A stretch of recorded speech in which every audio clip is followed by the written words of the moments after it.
What's up everybody, we're at Uji and we made it to the museum. It's called Chazuna and we're going to be making our own matcha as well as checking out the exhibits on the different teas. The 1-hour matcha making class at Chazuna and Uji costs 2,000 yen or about $12. I recommend booking a ticket beforehand since they do sell out. Class began with a short introduction to matcha and Uji's long tea tradition. After that, we moved on to the hands-on portion using locally grown tea leaves. We ground the leaves by hand and slowly a bright green powder began to form.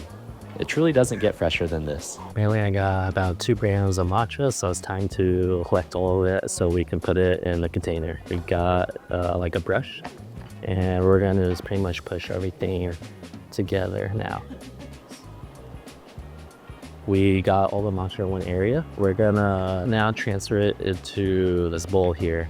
So we got a strainer, a bowl, expensive, so we're not gonna waste any. There we go. Look at that matcha. Let's see. Wakaimasu. That's the matcha we've collected. We're gonna open the matcha and then we're gonna use this spoon right here. This is about a small scoop, so this is 1, 2, 3. All right, so I got 1 glass of water. I'm gonna pour it in.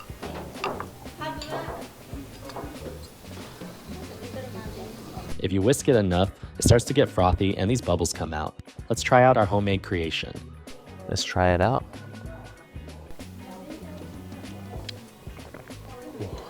It's really smooth. Wow. I got to smooth.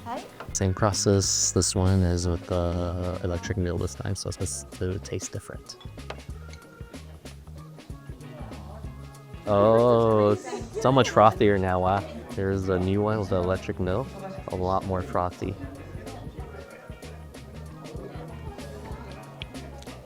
The matcha's stronger, this one. And this one's better for sure. It tastes better because it has the frothiness on the top, so it's like these mini air bubbles. I got to this mess. The museum doesn't allow any videography, so I won't be filming anything in there, but it was pretty short and it has a really cool photo booth at the end.